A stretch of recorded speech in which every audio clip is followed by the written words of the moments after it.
In the middle of tragedy and absurdity is the Port Blast anniversary this Sunday, where the more determined of friends and relatives of those that died 4 years ago will show up in a smaller demonstration and a smaller protest.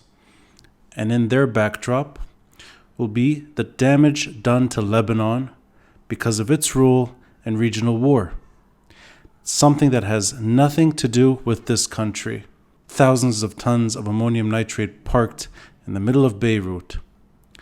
Most of it siphoned off, but the 700 tons that remained, that decimated half of the city, the collateral damage to that tragedy had nothing to do with Lebanon. You can blame corruption, incompetency, lack of state agency. All of those are byproducts. What you have is a security nightmare, where there is no state. There is a battlefield. What we've been living through is trying to negotiate a state with a battlefield. It doesn't work. They don't work together. We've tried it for over 30 years. That's the post-Civil War journey, post-war battlefield. And we've dealt with everything. Syrian and Israeli occupation, Syrian and Israeli withdrawal, Hezbollah's entry into Lebanese politics, security, and defense, Hezbollah's hijacking of institutions, and now Iran, an Iranian regime that depends on Hezbollah for its own survival. A security disorder can hijack any community. It's happened to the overwhelming majority of Lebanese Sunnis, of Lebanese Druze, of Lebanese Maronites, of Lebanese whatever. We've seen what this country looks like in times of war. This is not Lebanon's war. This is Iran's. And Lebanon's Shia community is paying such a huge price for hosting this monster. The 2 kids killed in Dahiya last night have nothing to do with this. They have nothing to do with Iran, with Zionism, with the proxy militia security gains. They have nothing to do with that. These are kids, civilians that are too close to a targeted strike. We should not be part of this war. Emotions can be channeled in other ways, not this way. When emotions are channeled through a proxy militia, you end up in hell, like we are right now. You end up paying such a huge price that the country no longer makes sense. Governance becomes impossible. It doesn't matter if the prime minister wants to do things that he can't, and it doesn't matter if his interests lie elsewhere. The fact is, we cannot have a prime minister that will do the job properly. Hezbollah will not tolerate that. We don't have a president in Ba'abda for similar reasons. Their candidate is not being voted in. And look at our foreign minister, who today represents exactly what happens when you maintain a battlefield in a state. Somebody who only echoes talking points either delivered by Hezbollah or when necessary delivered by visiting dignitaries. There's nothing Lebanese coming out of this man. There is no Lebanese agency today. But spare me the talk of crisis management. Spare me the talk of de-escalation, and spare me all the stuff that comes with stability. We don't need a return to the status quo. The status quo is what brings us to July 2024. The last day of July 2024, 18 years ago. The status quo took us to war. 18 years later, the status quo brings us on the brink of civil war. The status quo is untenable. So, we don't need stability. We need resolution. Resolution doesn't come on the battlefield. Israel can dream of destroying all of its opponents through war. It will never happen. In 24 years, there will be a Palestinian cause. 100 years after Israel's creation, there will be a Palestinian cause. They cannot defeat a cause. On the other side, a battlefield that preserves rotten regimes' interests and has done nothing for the dignity of the Palestinians living in occupation or under siege in Gaza. This status quo has done nothing for Palestine. Not one Hezbollah rocket launched from Lebanon, whether it was October 8 or today, has done nothing for Palestine. There are rotten regimes that have hijacked this cause and made it into something very different. a power play for regime survivability.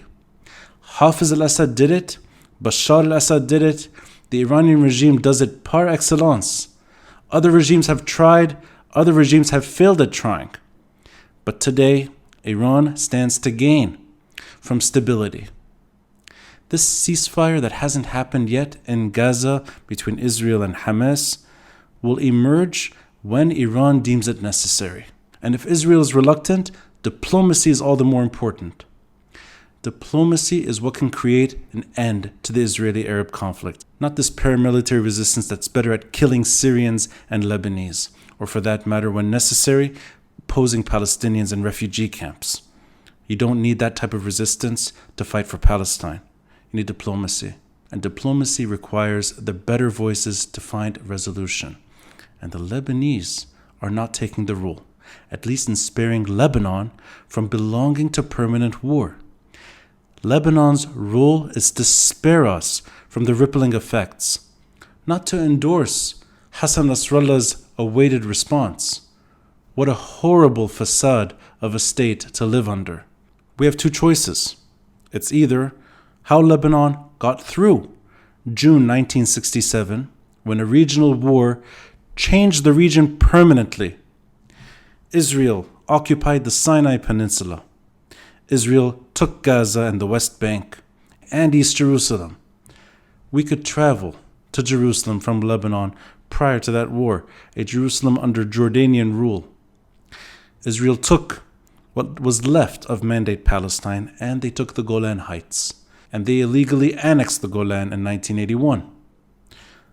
Lebanon is not part of that story, for good reason. Not one shot was fired from the southern border.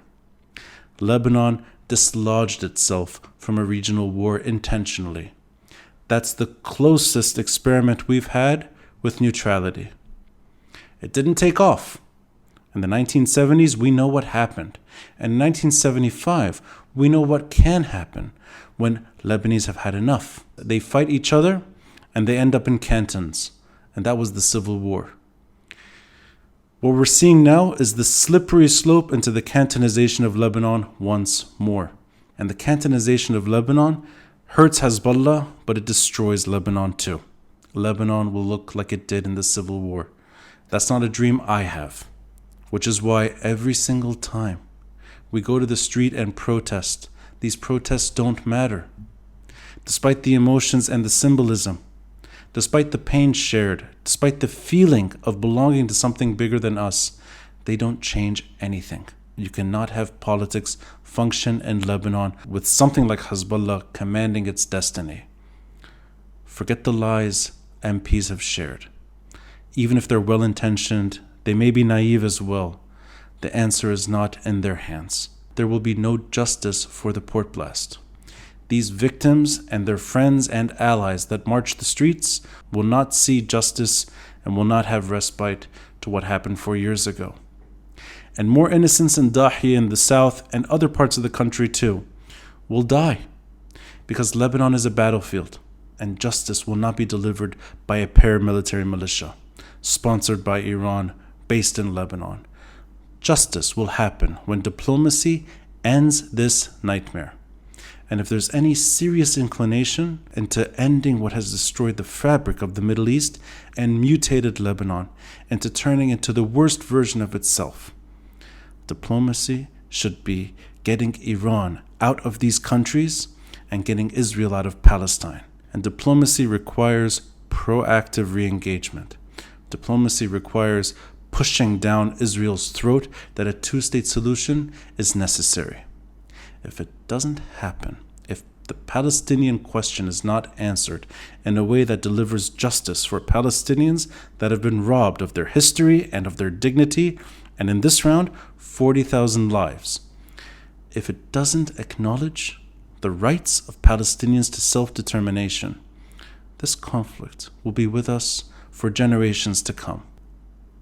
Too many generations have lived through this hell. We are not to blame.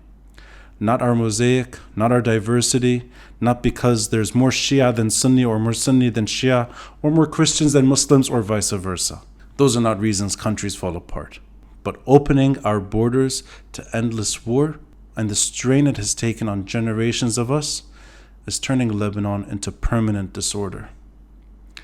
Diplomacy matters, not stability, not management, not crisis management, resolution, and an end to Netanyahu's free hand, and making it nearly impossible to have a two-state solution in the near term. This man single-handedly has pursued one policy, which is make sure a Palestinian state is impossible and at the same time avoid conflict with neighbors. This is a war Netanyahu doesn't want to expand. This is a war Iran wants to take advantage of, but they also don't want to fight Israel in a serious way, because at the end of the day, Israel will defeat any paramilitary force through endless bombing and endless civilian suffering and collateral damage that we have seen already. We know 1982, we know 2006, and we know Gaza and the tremendous horrors underway. And we know what happened to Arafat, and we know what happened to Haniya early this morning. We know that Hamas is nearly paralyzed today. And we don't need to know what it's like should Israel calculate an opportunity to do the same to Hassan Nasrallah and Hezbollah. We don't need it. We don't want it. We shouldn't yearn for it. That's going to destroy all of us together. And this is why, since October 2019, since the last massive uprising took place in this country's history, it was key to get a grip on this problem, and instead assuming it will not push back. That's exactly what happened. And a key reminder here, the Lebanese state in 2006 proactively participated in a ceasefire, in a 7-point plan, and in producing UN Security Council Resolution 1701. That should be celebrated. We participated, and we helped end a war that would have lasted much longer. And we brought Hezbollah to the table. A state taking risk and a state doing its job. A state that today is simply a pathetic, embarrassing reflection of Hezbollah.